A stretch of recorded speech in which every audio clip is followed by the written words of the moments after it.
This is a Fox 13 News special presentation, The Gift of Hope. Hello and happy holidays, everyone. I'm Kelly Chapman. Thank you for joining me tonight for a very special half hour. I'm excited to share stories about those who've given and received the greatest gift of all, the gift of life through organ donation. Since 2015, you've seen the journey people have taken through organ donation in a series we call The Gift of Hope. And tonight, we're taking a look back at inspiring people we've met along the way. We begin with back-to-back stories. The first about two former strangers who now share an unbreakable bond. Then a young man who's teaching others about the gift of hope. And finally, a woman who can't wait to meet you face to face to ask you a very important question. I love Robin. Some bonds run deeper than others. She, transmits this beautiful, amazing vibe. For Robin and Lyneth, their friendship forming over a life and death matter. I call her my angel. She will always be my angel.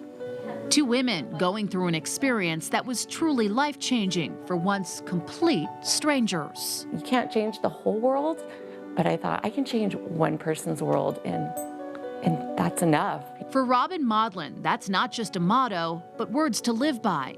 Why would I not want to help somebody else? Robin became what is known as a living donor. The transplant center called me, and I get to donate my kidney. Undergoing surgery to give her functioning kidney to somebody waiting in need of the organ. In this case, Lyneth was the lucky recipient.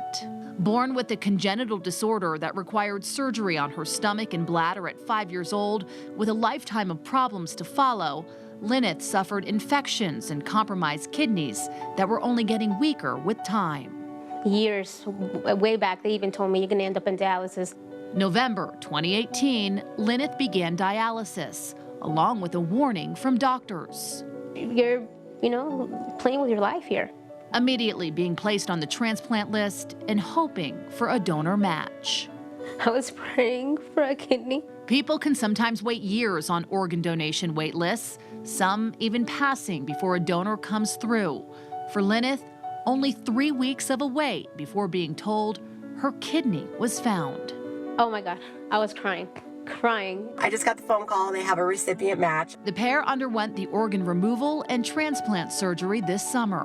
While Lyneth received a second chance at life, Robin says donation gave her the meaning of life. Patience, slowing down, getting help and love from others. I learned all these again, and I learned how to take care of myself, appreciate, those around me, and appreciate life. And when the women met for the first time, seeing the person that actually saved your life, saved my life. I think thank you is not enough. It was just a simple thank you, all that was needed. And it was wonderful. To create this everlasting gift of hope. Do you see this beautiful face? She saved my life. Taking on neighborhoods. Yeah, let's see this house. Door to door. Hi, my name is George Little. 14-year-old George is on a mission. Are you an organ donor on your driver's license? Promoting a powerful message. Hey, here's a thing on organ donation. That's more than just an Eagle project for this scout. That relates to me so much. To understand that deep connection traces back to before George was even born. So we went in for my 20-week ultrasound, and the ultrasound tech was doing the ultrasound and had the radiologist come in and said, there's something wrong with his heart. The cardiologist told us that he had what's called hypoplastic left heart syndrome, which means that he only had half of a heart and he had the weaker side of his heart. Ashley and Spencer Little were fully aware of the grave diagnosis, knowing their little baby boy was in for life confined to a hospital and multiple surgeries. As pretty much what that does is just buy him time to get a heart transplant, which is the end result mostly for these hypoplastic kids. And time was of the essence. After 2 open heart surgeries and spending his first birthday in the hospital, George was growing weaker by the day. Because before, things weren't very positive. Things were looking really down. Then, at 13 months old, in heart failure, baby George would get an opportunity of and for a lifetime. The doctor came in and was talking to us and asking us some questions. And then he realized that, oh, we didn't know yet. And then he's like, oh, well, I guess I'm the one that's supposed to tell you. And there's a heart available, and we're preparing him for a heart transplant.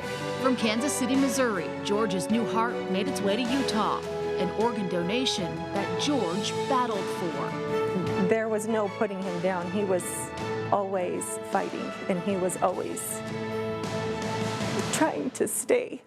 The transplant surgery a success, giving George a life now that has no physical limitations. It obviously saved my son's life, and we wouldn't have him here without it. And here he is, years later promoting organ donation and asking people on an individual basis if they are a registered organ donor. Okay. That's awesome. Okay. Okay, see ya. An Eagle Project George can soar with, all because of the gift of hope.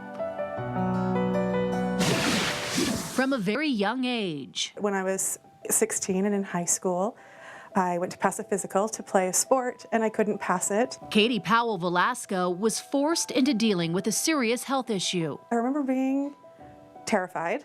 Doctors quickly identifying the problem. Nephrologist and said that I had too much protein in my urine. Kidney disease with no easy cure. My kidneys were slowly failing, and that eventually I would either need a transplant or the alternative, which is death. Katie immediately began hypertension medication to slow down the process of her deteriorating kidneys, which worked for a while, but after getting married, making it through a high-risk pregnancy, and several years on medication, her treatment plan changed. And they told me, you need to come and have a fistula put in your arm so that you can start dialysis as soon as possible. For 2 years, Katie went to the dialysis center every day for treatment. Dialysis was lonely, it was painful, it was scary. Before receiving a kidney donated from a living donor who saw how dire the need was. They knew how sick I was. They knew I was going to die. It was Katie's sister who donated and saved her life. Something that I think about every day, and I'm grateful for every day. Every day. Now, in her own way to pay it forward, Katie is behind the counter at the driver license division, asking the public each day what she's instructed to do by her supervisor. Do you wish to be an organ donor? Those 8 words the DMV has posed to customers take on a greater meaning for Katie and add some insight into the power of that question. I educate people when they have questions. I will always tell them, the only reason I'm alive is because someone was willing to donate. The only reason I get to be a mom, the only reason I get to be a sister, a daughter, is because someone donated. A story Katie can pass on to advocate for organ donation, all because of the gift of hope. You can literally save someone's life. In this season of giving, I hope you'll think about signing up to become an organ donor if you haven't already. To find answers to some questions about how organ donation works and to become a registered donor, visit our website, fox13now.com. Still to come, a story about the gift of hope has come full circle for one Utah family. And a little bit later in the show, a look at services available for donors and recipients and how they can connect. You're watching a Fox 13 News special presentation, The Gift of Hope. Thanks again for joining us. Not everyone wants to be an organ donor, and the reasons why vary. Some are cultural. Our next story is about a family from the Four Corners area who had to contemplate their traditions when they were offered the gift of hope. The Poyer Jones family is deep-rooted in culture. We are Native American, Diné tribe from the Four Corners. With strong beliefs and ties to their history. It's told from them that things that we do with our traditional world and the white people world put together, we have to balance that life out. So when Sharina and Lyle noticed something wasn't right with their newborn daughter, Lainila, I noticed her belly button would stick out where I could poke it in and out. And every time I would lay her flat, she would have that gasping. The couple pulled together and put promise in their Native American heritage. We had to do some ceremonies, which is a beauty way blessing. They call it Hojonja, and that's just to carry on and move forward and be strong and to think positive. With high spirits, the family made the journey to Primary Children's Hospital in Salt Lake City, where their intuitions were confirmed. It was her liver failing with fluids going into her spleen that when we laid her down, she couldn't breathe. Their baby was in complete liver failure, too sick to leave constant medical care. We were here for about 13 months. And placed on the transplant list at 4 months old, a weight that showed visible side effects. She had very yellow eyes. She had dark skin. Little Laineli hung on for 4 months before a match was found. We were told all the time, this is our miracle baby. It just brought us strength and that gave us hope. And despite traditional ideas of their culture of not taking or giving organs, the family agreed to the liver transplant made possible by a donor who was just 18 months old. To this day, we always keep that family in our prayers. The surgery gave Laineli a second and only chance at life, along with a new perspective in her parents' life. It opened up our heart, our mind. Showing the power of organ donation. I'm a donor. I was against it. It was against our tradition. All in honor of the gift of hope. It's okay, donate an organ, save a life. It's like you got a butterfly on your shirt and on your tummy. It's her Wonder Woman scar. When we think about organ donation, we might wonder what it's like to receive or make the choice to give. But a few people like Julie Newberger have experienced the full circle of the gift of hope. It's been said that it's better to give than receive. But for most of us, that lesson isn't taught with life and death like it was for Julie Newberger. None of us have the perfect life sometimes. Through a bright smile, Julie has had some very dim times. I was sick a lot. In her 8th grade year, she was so ill with mono, the effects were lasting, causing such severe kidney damage. They gave me certain medications to try to counteract the renal disease. That by the time she was 17, Julie was facing a health crisis. My senior year in high school, I had to go on dialysis. Trying to maintain as normal a life as possible, I had to work, so I worked, I went to high school, and then I went to dialysis 3 days a week. Julie endured her medical diagnosis and treatment for 6 months before receiving a kidney transplant for the first time, giving her the chance to graduate, get married, and give birth to a daughter. Nearly 20 years of life that was about to get challenged once again. 5 years after I had my daughter, my kidney started failing again. But as fate would have it, Julie would be saved. So I was lucky to have 2 gifts given to me. Another kidney transplant, enabling her to live the life she created with her husband Christopher and children until 11 months ago. My husband passed away in December. At 52 years old, Christopher passed away from complications of sudden cardiac arrest, leaving his family in shock and in the position to give a gift that Julie once received. When the organ donation team came to me and asked the family if we wanted to donate his organs, I said absolutely. For the Newbergers, the decision was an easy one to make. I wanted him to go on with other people. I wanted him to save a life like people saved my life. Putting Julie, for the first time, it's almost more rewarding to be the giving side of it. On the other side of organ donation. You need to talk about it. You need to be educated on it. There's a lot of people who need organs. And if you can have your loved one be a superhero, then that would be amazing. And learning the greatest lesson in giving, all because of the gift of hope. I can't even tell you the feeling that is to know that somebody is happy and healthy because of Christopher. Still to come, a look at how organ donors and recipients connect, and your weather forecast coming up right after the break.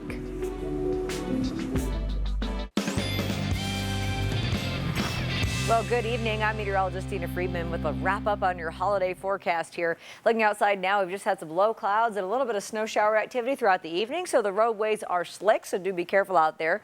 We still have a winter weather advisory. That's mostly for our high elevation areas, and that goes until about 11 o'clock tonight. But most of our winter weather is mostly affecting the higher elevations as far as heavier snow goes, but we've got some lighter snow bands moving into northern Utah now. So let's zoom on in on this because we've had some heavier snow move through Salt Lake earlier, and now it's getting up into Weber County and Davis County as well. So just some on and off snow showers there, but not expecting much in the way of accumulation. So it should just be kind of snow flurry and snow shower activity for about the next couple of hours here. Southern Utah, things are starting to dry out a little bit, mostly cloud cover and just some light flurries around into Beaver and Cedar City, and still some light rain being reported in St. George. The next big system is off the coast of California, but most of this going to brush just to the south of us. However, this other piece, as it jettisons out of here tomorrow, will still give us a little bit of a kickback of some flurries tomorrow.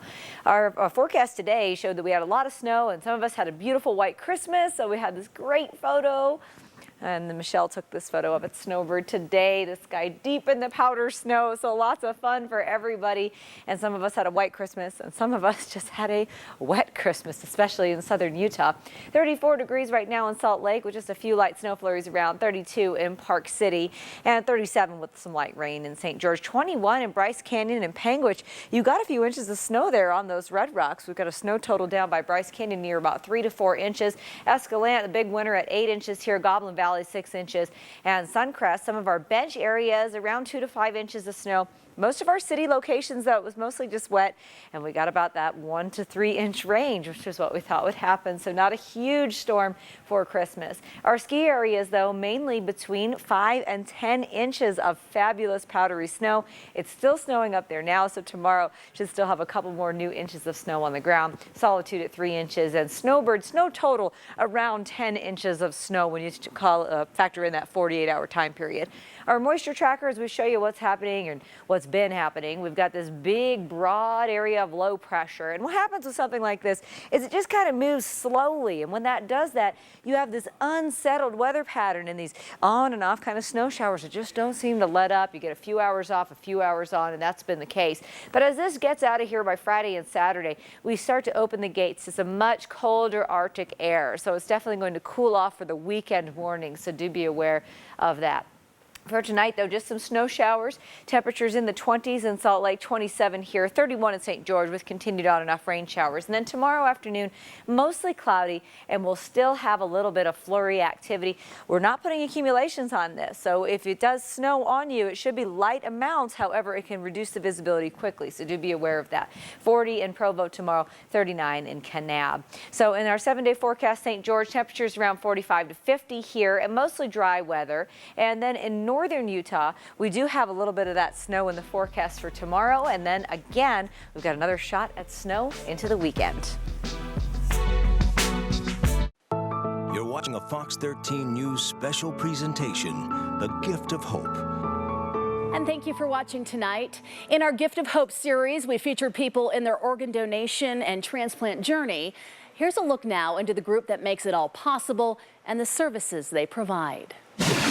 In the darkest of times, it's a very difficult conversation for some families to have. Donor Family Services, directed by David Robles with Donor Connect, is with families when life for their loved one is no longer viable, but saving another person's life is. I feel like my team's job, the family support coordinators, when they go on site, it's to be empathetic and understanding of the family, and at least let them know that it's an option. That option being organ, eye, and tissue donation, a decision that changes the course of a person in waiting on an organ transplant list. The decision that their loved one made and that they made has really helped people continue living and enhance their life. Donor Connect is the liaison between patients while working with hospitals to make an organ match, surgery, and then continued support immediately and long after a successful transplant. The purpose of Donor Family Services is to provide follow-up for donor families. And the resources are vast. We provide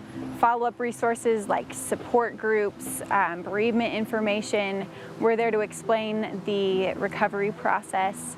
We have a writing program for donor families to write to recipients. Standing at the Celebration of Life Monument in Salt Lake City, The monument was originally built in 2003. Jesse Robinson marvels So it's these beautiful 20 glass panels. at its significance. The purpose of it is to honor organ, eye, tissue, living, and whole body donors. And sacrifice. We engrave about 500 to 600 names on every single year. Robinson works with families who have been through the process of organ donation, often using the memorial as a place of solace and security. To know that they have a place that their loved one's being honored and that it's a community here. An extension of the Donor Family Service support staff, honoring lives lost and those still alive, all because of the gift of hope. It's not just about this, recovering organs. We care about these families, every single one of them. Thank you for watching our Gift of Hope special. Perhaps now you'll consider giving the gift of hope. If you would like to learn more about organ donation and become a registered donor, go to our website, fox13now.com. I'm Kelly Chapman. Happy holidays. Fox 13's QuickCast is up next.